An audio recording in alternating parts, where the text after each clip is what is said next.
Welcome to the College of Fine Arts Convocation. Congratulations, class of 2025.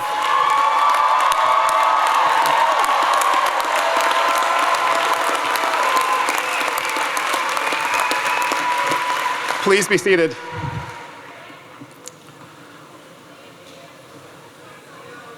I am Harvey Young, the Dean of the College of Fine Arts, and I just want to say it's so great to see so many of you here on this amazing, fantastic day where we're going to celebrate exceptional students. So one more round of applause for our graduates.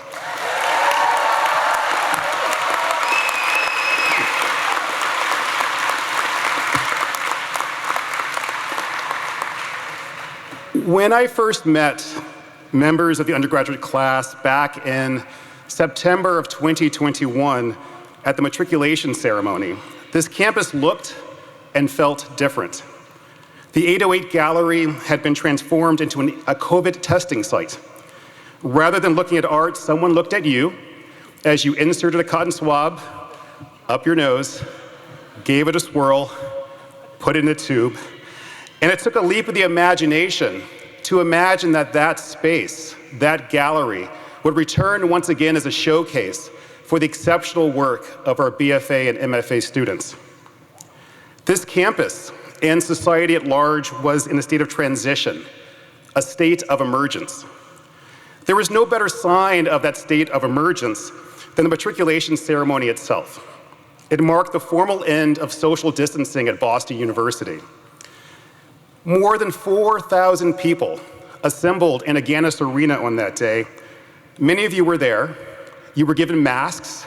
They were emblazoned with BU 2025 on the side. And if you sort of wore that mask, you might recall that it was scratchy. It was thick, and it was incredibly uncomfortable. And that mask seemed like a metaphor because there was a discomfort, a palpable unease in Agganis that day. And it wasn't just the first day jitters, but it was also the fact that we had to learn how to be together again. We had to learn how to become a community. And that all makes sense if you think about it, because the previous 18 months prior to that ceremony, the social directives were pretty clear. Take up less space, stay 6 feet apart, avoid large gatherings, control your breathing, limit the forced exhaling of air, keep your masks on indoors at all times. And there were signs outside that ceremony that was like, keep your masks on, people, right? I added the people. Coughing and sneezing created anxiety, which meant that things that many of us take for granted today, laughter, singing, the sound of wind instruments, could be unsettling to many. And because of those directives, which we had all embodied at that time, the matriculation ceremony was an odd one. However, amidst the discomfort and the cautious silence, I witnessed the first big step being taken by the class of 2025. Although the third college to be introduced to the then president, Robert Brown, CFA first years, many of today's graduating seniors, changed the tone of that gathering. They cheered unabashedly and with enthusiasm. You asserted the force of your presence, and in doing so, you inspired others. Other schools followed your lead of cheering unabashedly, loudly, and enthusiastically. They raised their voices to let everyone know that we, all of us, were going to be okay. This campus looks and feels different today because of you. I've seen this firsthand. Strangers who became colleagues, classmates, and in many cases, friends. There's Greg Wiggins from the School of Theater.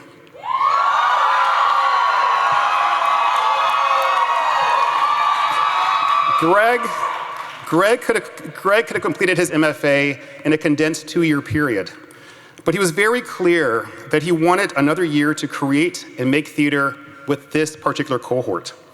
On more than one occasion, Greg told me, and I quote, "The place I need to be is right here." And there's Kelly Guo from the School of Visual Arts. Kelly rebuilt and expanded student government, and alongside Shishi Jacobs, also from Visual Arts, planned community events, designed and gave away free t-shirts and organized volunteers, all with the purpose of making our community better. And there's Chang Chang Ma from the School of Music. Chang Chang, an incredible jazz and classical pianist, and you will often find him in collaboration with artists, and his enthusiasm for his colleagues in music is always evident. There are so many examples of CFAers building community that I've had a chance to observe. I've witnessed visual arts students supporting one another, helping to install and deinstall the Commonwealth Gallery, the Fifth Floor Gallery, 808 and Stone, loading paintings and sculptures and carts and navigating the divide, train tracks, traffic, and most dangerous of all, bike lanes, separating 808 and 855. I've seen and heard School of Music students working closely to present nearly 200 concerts this year alone, in collaboration with the Opera Institute, the School of Theater, as well as appearing on stages ranging from Psy to Symphony Hall to Carnegie Hall. I have watched School of Theater seniors pause in the middle of their acting pod performances to reflect on their time at BU, the meaning of the support of their family and friends, and always to express appreciation for the contributions of their classmates. I have seen so much, and yet it is only a fraction of the excellence of this amazing community of artists and scholars. I am amazed by all of you. Our online graduate students who live around the world, who juggled a host of obligations in the pursuit of your studies and the completion of your degrees. I'm amazed by our residential students who transformed for the better Boston University, this campus, London, Venice, and beyond. In a moment in which algorithms create blinders and the flow of social media feeds prevent us from encountering one another in various perspectives, you have the increasingly rare skill set of knowing how to be in person together, how to be in time together, how to be in dialogue together, how to create and collaborate together. At a time when sectors of society are sounding alarm bells about diversity and inclusion, you became stronger, better, more informed artists and scholars because of your access to a range of viewpoints, to individual forms of expression and gender identities, to opinions of people who sometimes think like you and sometimes think differently. Diversity and inclusion are the wellsprings that nourish community.